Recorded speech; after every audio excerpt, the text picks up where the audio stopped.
Hi friends, welcome to Shami's kitchen. എല്ലാവർക്കും സുഖമാണല്ലോ.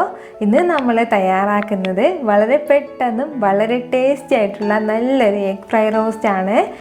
വീഡിയോയിലേക്ക് പോകുന്നതിന് മുന്നേ നമ്മുടെ ഷമീസ് കിച്ചൻ ചാനൽ ഇതുവരെ സബ്സ്ക്രൈബ് ചെയ്യാത്തവരുണ്ടെങ്കിൽ അല്ലെങ്കിൽ ആദ്യമായിട്ടാണ് ഇത് കാണുന്നതെങ്കിൽ പ്ലീസ് ഒന്ന് സബ്സ്ക്രൈബ് ചെയ്തേക്കണേ. ആ ഷമീസ് കിച്ചൻ്റെ തൊട്ടടുത്തുള്ള ചുവന്ന ബട്ടൺ ഒന്ന് ക്ലിക്ക് ചെയ്യുക. കൂടെ തന്നെ തൊട്ടടുത്തുള്ള ബെല്ലൈക്കൻ ക്ലിക്ക് ചെയ്യുമ്പോൾ ഓൾ തന്നെ പ്രസ് ചെയ്യണം. എങ്കിൽ മാത്രമേ ഞാൻ അപ്ലോഡ് ചെയ്യുന്ന വീഡിയോസ് എല്ലാം നിങ്ങൾക്ക് കറക്റ്റായിട്ട് നോട്ടിഫിക്കേഷൻ ലഭിക്കത്തുള്ളൂ. എന്നാൽ ശരി, നമുക്ക് ഇനി വീഡിയോയിലേക്ക് പോകാം. നമ്മുടെ എഗ് ഫ്രൈ റോസ്റ്റ് തയ്യാറാക്കി എടുക്കാൻ വേണ്ടിയിട്ട് ഞാനിപ്പോൾ ഒരു ബൗളിലേക്ക് 3 മുട്ട എടുത്തിട്ടുണ്ട്. ഇതിലേക്ക് നമുക്ക് ഒരു 1/4 ടീസ്പൂൺ അളവിൽ കുരുമുളക് പൊടിച്ച് ചേർക്കാം. പിന്നെ വേണ്ടത് ഈ 3 മുട്ടയ്ക്കും ആവശ്യമായിട്ടുള്ള കുറച്ച് ഉപ്പ് കൂടിയാണ്. അതിനുശേഷം നമുക്ക് നല്ലതുപോലെ ഒന്ന് ബീറ്റ് ചെയ്തെടുക്കണം. ബീറ്റർ എന്തെങ്കിലും ഉണ്ടെങ്കിൽ അത് വെച്ചിട്ട് ബീറ്റ് ചെയ്യാം. അല്ലാന്നുണ്ടെങ്കിൽ ഒരു സ്പൂൺ വെച്ചിട്ടോ ഒരു ഹാൻഡ് വിസ്ക് വെച്ചിട്ടോ എങ്ങനെയാണെന്ന് വെച്ചാൽ നല്ലതുപോലെ ഒന്ന് ബീറ്റ് ചെയ്തെടുക്കണം.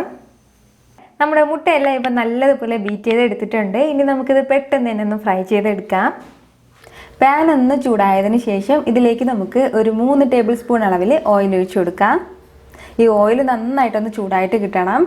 പിന്നെ നമ്മളുടെ മിക്കവാറും പേരുടെ വീട്ടിലും ഉള്ളതാണ് ഇതുപോലെ സ്നാക്സ് എല്ലാം ഫ്രൈ ചെയ്തെടുക്കാൻ വേണ്ടിയിട്ട് ഹോളുള്ള ഇതുപോലത്തെ ഒരു സ്പാച്ചില. ഇതിലൂടെ വേണം നമ്മളിത് മുട്ട ഒഴിച്ചു കൊടുക്കാനായിട്ട്. പ്രത്യേകം ശ്രദ്ധിക്കേണ്ട ഒരു കാര്യം എന്തെന്ന് വെച്ചാൽ ഓയിൽ നന്നായിട്ട് ചൂടായിട്ടുണ്ടായിരിക്കണം. ഓയിൽ ചൂടല്ല എന്നുണ്ടെങ്കിൽ നമ്മൾ വിചാരിച്ചതുപോലെ ഇത് കിട്ടില്ല. ഒരുപാട് സമയമൊന്നും നമ്മൾ ഈ ഓയിലിലേക്ക് ഇട്ടിട്ട് ഫ്രൈ ചെയ്യേണ്ട ആവശ്യമില്ല. ഒരൊറ്റ മിനിറ്റ് മാത്രമേ ഫ്രൈ ചെയ്യാൻ പാടുള്ളൂ. അപ്പോഴത്തേക്ക് നല്ല സോഫ്റ്റായിട്ട് സ്പോഞ്ചായിട്ട് നമുക്ക് കിട്ടും. അപ്പോൾ നമ്മൾ ഈ ഒരു രീതിയിൽ ചെയ്യുമ്പോഴാണ് നല്ല സോഫ്റ്റായിട്ട് കിട്ടുന്നത്. അതല്ല നമ്മൾ ഡയറക്റ്റായിട്ട് ഒരു 3 മുട്ട ഒഴിച്ചാൽ ഇത്രയും ഫ്ലഫി ആയിട്ട് ഉണ്ടാവില്ല. അതിൻ്റെ പേരിലാണ് നമ്മൾ ഈ ഒരു രീതിയിൽ തയ്യാറാക്കി എടുക്കുന്നത്. നമുക്ക് വേണമെന്നുണ്ടെങ്കിൽ ഇത് ഇങ്ങനെ തന്നെ കഴിക്കാം. പക്ഷെ നമ്മൾ ഇത് വെച്ചിട്ടൊരു ഗ്രേവിയാണ് തയ്യാറാക്കി എടുക്കുന്നത്. ഇത് ഇത്രയും മതിയാവും. ഇനി നമുക്കിത് മറ്റൊരു ബൗളിലേക്ക് മാറ്റാം. നമ്മളിപ്പോൾ മുട്ട ഫ്രൈ ചെയ്തെടുത്തതിന് ശേഷം ബാക്കി ഇത്രയും ഓയിൽ കൂടി ഉണ്ട്. അതേ ഓയിലിലേക്ക് തന്നെയാണ് ഒരു 1/2 ടീസ്പൂൺ അളവിൽ ഇഞ്ചി വെളുത്തുള്ളി പേസ്റ്റ് ചേർക്കുന്നത്. ആ ഇഞ്ചി വെളുത്തുള്ളിയുടെ ചെറിയൊരു പച്ച മണം മാറിക്കഴിഞ്ഞാൽ പിന്നെ നമുക്കിതിലേക്ക് ഒരു വലിയ സവാള ഒന്ന് ചെറുതായിട്ട് നീളത്തിൽ അരിഞ്ഞ് ചേർത്ത് കൊടുക്കാം. അതിനി ചെറുതായിട്ടൊന്ന് വഴറ്റി കൊടുക്കാം. നമുക്ക് വളരെ പെട്ടെന്ന് തന്നെ സിമ്പിളായിട്ട് തയ്യാറാക്കി എടുക്കാൻ പറ്റുന്നതാണിത്.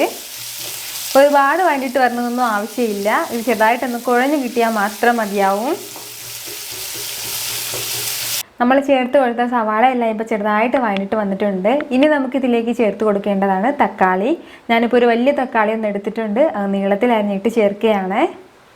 കൂടെ തന്നെ ഒരു 3 പച്ചമുളക് കൂടി, നമുക്ക് എത്രത്തോളം എരിവ് ആവശ്യമുണ്ടോ അതിനനുസരിച്ചിട്ടുള്ള പച്ചമുളക് കൂടി ഇപ്പോൾ ചേർത്തേക്കണം.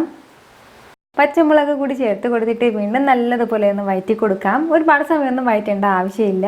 ഇത് ഇത്രയും മതിയാവും. ഇനി നമുക്കിതിലേക്ക് മസാലകൾ ചേർത്ത് കൊടുക്കാം. ഫസ്റ്റ് നമുക്ക് ഒരു 1/4 ടീസ്പൂൺ അളവിൽ മഞ്ഞൾപ്പൊടി ചേർക്കാം. പിന്നെ വേണ്ടത് ഒരു 2 ടീസ്പൂൺ അളവിൽ മല്ലിപ്പൊടിയാണ്. കൂടെ തന്നെ ഒരു 1/2 ടീസ്പൂൺ അളവിൽ മുളക് പൊടി കൂടി ചേർക്കുകയാണ്. അപ്പോൾ നമ്മൾ ഈ മുളക് പൊടി ചേർക്കുന്ന എരിവിന് വേണ്ടിയിട്ടല്ല, നമ്മൾ എരിവിന് വേണ്ടിയിട്ട് 3 പച്ചമുളക് ചേർത്തിട്ടുണ്ട്. ഇത് ചെറുതായിട്ടൊന്ന് കളറൊന്ന് ചെറുതായിട്ട് ആ മഞ്ഞ കളറൊന്ന് മാറി കിട്ടാൻ വേണ്ടിയിട്ട് മാത്രമാണ് ഈ 1/2 ടീസ്പൂൺ അളവിൽ മുളക് പൊടി ചേർക്കുന്നത്. മസാലകളെല്ലാം ചേർത്ത് കൊടുത്തിട്ട് നല്ലതുപോലെ ഒന്ന് മിക്സ് ചെയ്ത് കൊടുക്കാം. ആ പച്ചമണം മാറുന്നവരെ മാത്രം ഒന്ന് വഴറ്റി കൊടുത്താൽ മതിയാവും. അപ്പോൾ ഇത് ഇത്രയും മതിയാവും. ഇനി നമുക്കിതിലേക്ക് നമ്മൾ നേരത്തെ ഫ്രൈ ചെയ്ത് വെച്ചിരുന്ന മുട്ട കൂടി ചേർക്കാം. അതിനുശേഷം വീണ്ടും നല്ലതുപോലെ ഒന്ന് മിക്സ് ചെയ്ത് കൊടുക്കാം. അപ്പോൾ മുട്ടയിൽ ആവശ്യത്തിനുള്ള ഉപ്പ് നമ്മൾ നേരത്തെ ചേർത്തിട്ടുള്ളതായിരുന്നു. അപ്പോൾ ഈ സവാളയിൽ ചേർത്തിട്ടില്ല. അപ്പോൾ അതിനാവശ്യമുള്ള കുറച്ച് ഉപ്പ് മാത്രം ചേർത്ത് കൊടുത്തിട്ട് വീണ്ടും നന്നായിട്ടൊന്ന് മിക്സ് ചെയ്ത് കൊടുത്താൽ മാത്രം മതിയാവും. നമ്മളിതിലേക്ക് ഇനി പ്രത്യേകിച്ച് വെള്ളമൊന്നും ചേർക്കുന്നില്ല. വെള്ളം ചേർക്കാതെയാണ് നമ്മളിത് ഫ്രൈ ചെയ്ത് എടുക്കുന്നത്. വളരെ വളരെ ടേസ്റ്റി ആയിട്ടുള്ള ഒരു എഗ് ഫ്രൈ റോസ്റ്റ് ആണിത്. ഒരു തവണയെങ്കിലും നിങ്ങളിത് ട്രൈ ചെയ്ത് നോക്കുകയാണെന്നുണ്ടെങ്കിൽ നിങ്ങൾക്ക് ഉറപ്പായിട്ട് നല്ലതുപോലെ ഇഷ്ടമാവും. ഇപ്പോൾ നമുക്ക് ഏത് ഫുഡിൻ്റെ കൂടെയും ബ്രേക്ക്ഫാസ്റ്റിന് വേണമെന്നുണ്ടെങ്കിലും കഴിക്കാം, ഉച്ചയ്ക്ക് ലഞ്ചിന് വേണമെന്നുണ്ടെങ്കിലും കഴിക്കാം. അതല്ല വെറുതെ കഴിക്കാനും സൂപ്പർ ടേസ്റ്റി ആയിട്ടുള്ള ഒന്നാണിത്. ഈ വീഡിയോ നിങ്ങൾക്ക് ഇഷ്ടമായിട്ടുണ്ടെന്നാണ് എൻ്റെ വിശ്വാസം. ഇഷ്ടമായാൽ ഇതൊന്ന് ലൈക്ക് ചെയ്തേക്കണം. ഇത് മറ്റുള്ളവരും കാണണമെന്ന് ആഗ്രഹിക്കുന്നുണ്ടെങ്കിൽ നിങ്ങളുടെ ഫ്രണ്ട്സിനും ഫാമിലിക്കും എല്ലാവർക്കും ഒന്ന് ഷെയർ ചെയ്ത് കൊടുക്കാനും മറക്കരുത്.